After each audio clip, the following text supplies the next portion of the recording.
नमस्कार, मैं हूं भावना रनौत और आप देख रहे हैं टुडे हरियाणा।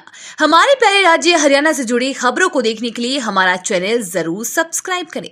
साथ ही आप हरियाणा के किस जिले से देख रहे हैं हमारे कमेंट बॉक्स में कमेंट करके जरूर बताएं। हरियाणा विधानसभा की बदली रंगत, सदन में ड्रेस कोड लागू, अब इन कपड़ों में नजर आएंगे अधिकारी। हरियाणा विधानसभा के चालू बजट सत्र में विधानसभा की रंगत बदली नजर आ रही है। सदन में कार्यरत कर्मचारी इसकी बदली हुई रंगत की वजह बने हुए हैं, जिनके लिए इस बार विधानसभा स्पीकर डॉक्टर ज्ञानचंद गुप्ता ने ड्रेस कोड लागू किया है। विधानसभा के चतुर्थ श्रेणी कर्मचारी से लेकर प्रथम श्रेणी के अधिकारी तक के लिए ड्रेस कोड निर्धारित किया गया है। इससे पहले संसद में कार्यरत कर्मचारी व अधिकारियों के लिए ड्रेस कोड निर्धारित है, लेकिन वहां भी कुछ कर्मचारियों को छूट है। हरियाणा विधानसभा में अधिकारियों व कर्मचारियों के लिए ड्रेस कोड श्रेणी के अनुसार निर्धारित किया गया है। प्रथम श्रेणी अधिकारी गर्म में फॉर्मल पैंट शर्ट के साथ टाई तथा सर्दियों में ब्लेजर भी डालेंगे। ये अधिकारी वर्दी का खर्च स्वयं वहन करती हैं। पंच तत्व में विलीन हुई इनेलो प्रदेश अध्यक्ष नफे सिंह राठी, लोगों का उमड़ा हुजूम, बड़ी बेटी ने दी मुखाग्नि। इनेलो प्रदेश अध्यक्ष नफे सिंह राठी की मौत के बाद से हरियाणा में दहशत फैल गई है। हत्याकांड मामले की जांच सीबीआई करेगी। फिलहाल आपको बता दें कि पूर्व विधायक नफे सिंह राठी पंच तत्व में विलीन हो चुके हैं। बहादुरगढ़ के रामबाग में बड़ी बेटी ने मुखाग्नि दी। राठी की अंतिम विदाई के लिए बहुत से लोगों का हुजूम उमड़ा था। वहीं भारी पुलिस सुरक्षा के बीच नफे सिंह राठी का अंतिम संस्कार किया गया है। नफे सिंह राठी ने अंतिम संस्कार पर इनेलो राष्ट्रीय सचिव अभय चौटाला, पूर्व विधायक नरेश शर्मा, श्याम सिंह राणा और रामपाल माजरा समेत शहर के सैकड़ों गणमान्य व्यक्ति उपस्थित रहे। सीबीआई करेगी नफे सिंह राठी की हत्या की जांच, सदन में गृह मंत्री अनिल विज ने दिया बयान। हरियाणा विधानसभा के 5वें दिन की कार्यवाही शुरू हो गई है। मुख्यमंत्री मनोहर लाल ने इनेलो नेता नफे सिंह राठी की मौत पर शोक प्रस्ताव रखा और उन्हें श्रद्धांजलि दी। इस दौरान विपक्ष ने मांग उठाई कि राठी की हत्या के मामले की जांच हाईकोर्ट जज की निगरानी में सीबीआई से करवाई जाए। इसके बाद गृह मंत्री अनिल विज ने कहा कि मामले की जांच सीबीआई से करवाई जाएगी। विज ने कहा कि हाउस की तसल्ली सीबीआई जांच से होती है तो हम तैयार हैं, किसी दोषी को बख्शा नहीं जाएगा। कांग्रेस विधायक नीरज शर्मा ने कहा कि सरकार का कानून व्यवस्था पर ध्यान नहीं है। गीता भुक्कल ने कहा कि सीएम को कार्यवाही को लेकर आश्वासन देना होगा। उन्होंने कहा कि प्रदेश में जो हालात बने हैं वे चिंताजनक है। अधिकारियों के खिलाफ भी कार्यवाही होनी चाहिए। यमुना में प्रदूषण के लिए दिल्ली जिम्मेदार, हरियाणा सरकार ने फिर फोड़ा ठीकरा, लगाए जाएंगे 13 और सीवेज प्लांट। हरियाणा सरकार ने यमुना में प्रदूषण का ठीकरा एक बार फिर दिल्ली पर फोड़ा है। यमुना के जल को प्रदूषित होने से बचाने के लिए सरकार 13 सीवेज ट्रीटमेंट प्लांट और लगाएगी, जबकि 16 का निर्माण पहले ही चल रहा है। यमुना में प्रदूषण घोल रही 89 औद्योगिक इकाइयों को हरियाणा प्रदूषण नियंत्रण बोर्ड ने बंद कराया है। कांग्रेस विधायक दल के उपनेता आफ्ताब अहमद ने सोमवार को प्रश्नकाल में गुरुग्राम नहर में प्रदूषण का मुद्दा उठाया था। जवाब में पर्यावरण मंत्री कंवरपाल गुर्जर ने कहा कि प्रदूषित पानी यमुना में छोड़ा जा रहा है। यमुना नदी से निकलने वाले गुरुग्राम आगरा कैनाल का पानी शोधित करने के लिए कार्य चल रहा है। यमुना एक्शन प्लान के तहत भी यमुना नदी के पानी को शोधित कर रही है। 253 मिलियन लीटर डेली क्षमता के 8 नए एसटीपी और 410 एमएलडी के 5 नए एसटीपी बनाने को मंजूरी दी गई है। सीवरेज पानी और लाइन बिछाई जा रही है।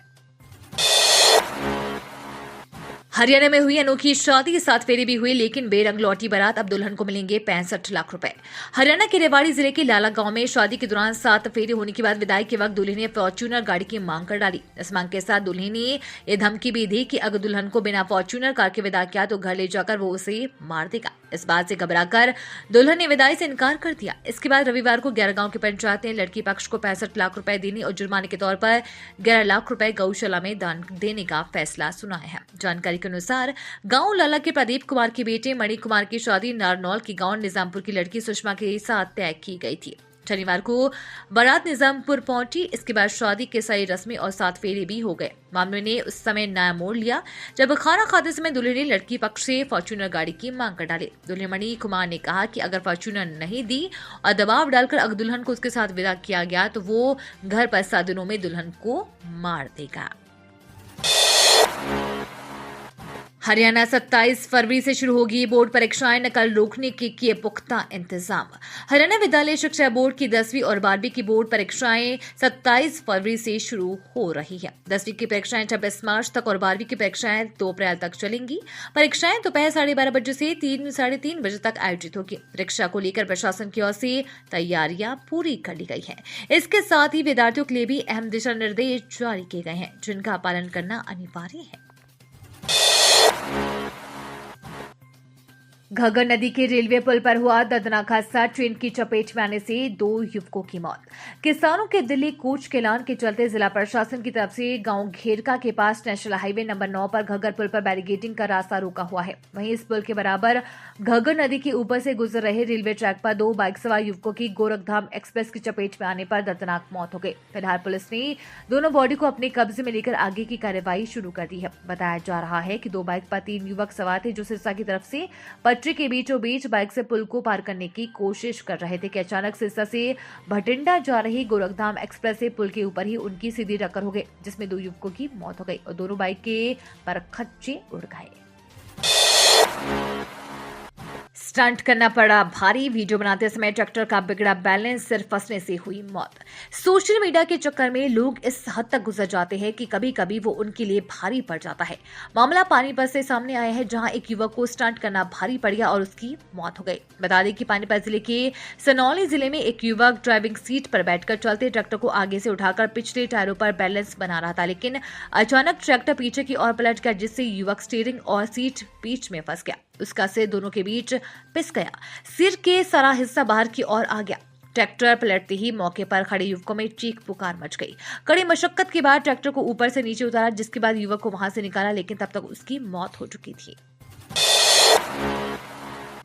सिंधु बॉर्डर पर किसानों के समर्थन में उत्तराखंड के किसान हाईवे किनारे ट्रैक्टर खड़े कर दिल्ली कूच को तैयार।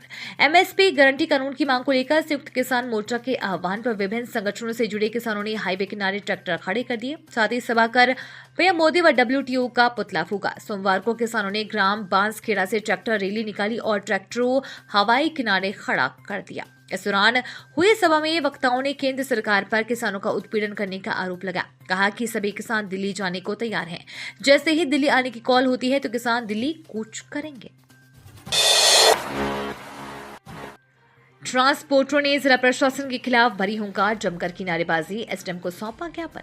नारनौल के ट्रांसपोर्टरों ने जिला प्रशासन और सरकार के खिलाफ हुंकार भरी। हजारों की संख्या में ट्रांसपोर्टर, ट्रक ड्राइवर व ट्रांसपोर्टरों से जुड़े टायर पंचर निकालने वालों तक ने एकत्रित होकर जिला प्रशासन के खिलाफ नारेबाजी लगाई। ट्रांसपोर्ट यूनियन के बैनर तले हजारों की संख्या में लोग एकत्रित हुए और निजामपुर रोड से पैदल मार्च करते हुए जिला सचिवालय पहुंचे। जिला उपायुक्त की गैर मौजूदगी में एसडीएम को मुख्यमंत्री के नाम ज्ञापन सौंपा और जल्द से जल्द अपनी मांगे पूरी करने की मांग।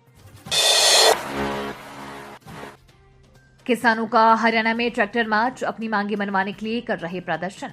किसान अपनी मांगों को लेकर अड़े हुए हैं और उनकी मांग है कि उन्हें एमएसपी पर कानून मिलना चाहिए, पेंशन मिलनी चाहिए, कर्जा माफ होना चाहिए, जिसको लेकर अलग अलग संगठनों अलग अलग तरीके से प्रदर्शन करते हुए नजर आ रहे हैं। वहीं आज एसकेएम के आह्वान पर बार बार फिर से प्रदर्शन किया गया और ट्रैक्टर मार्च निकाला गया। बता दें कि किसानों के समर्थक में संयुक्त किसान मोर्चा हरियाणा समेत पूरे देश में ट्रैक्टर मार्च निकाला। वहीं वर्ल्ड ट्रेड ऑर्गेनाइजेशन के पुतले फूके जा रहे हैं। संयुक्त किसान मोर्चा के प्रधान जगजीत डल्लेवाल ने कहा कि सरकार किसानों को गोली मारने वालों पर कार्रवाई करे। पंजाब के अंदर घुसकर किसानों को उठाने, पीटने और ट्रैक्टर तोड़ने वालों पर भी कार्रवाई हो। किसानों के कूच के चलते सील किया गया नेशनल हाईवे 44 खोला जा रहा, बनाई थी कंक्रीट की दीवार। किसानों के कूच के चलते कुरुक्षेत्र में सील किया गया नेशनल हाईवे 44 खोला जाने लगा है। जेसीबी से हटाई जा रही कंक्रीट की दीवार, तैनात किए गए जवानों को भी हटाया जाने लगा। फिलहाल दिल्ली से अंबाला की ओर जाने वाली हाईवे लिंक रोड खोलना शुरू किया गया है। तो ये तो थी हरियाणा राज्य से जुड़ी हुई आज की खास और अहम खबरें। इसी तरह के लेटेस्ट अपडेट देखने के लिए टुडे हरियाणा को जरूर सब्सक्राइब करें।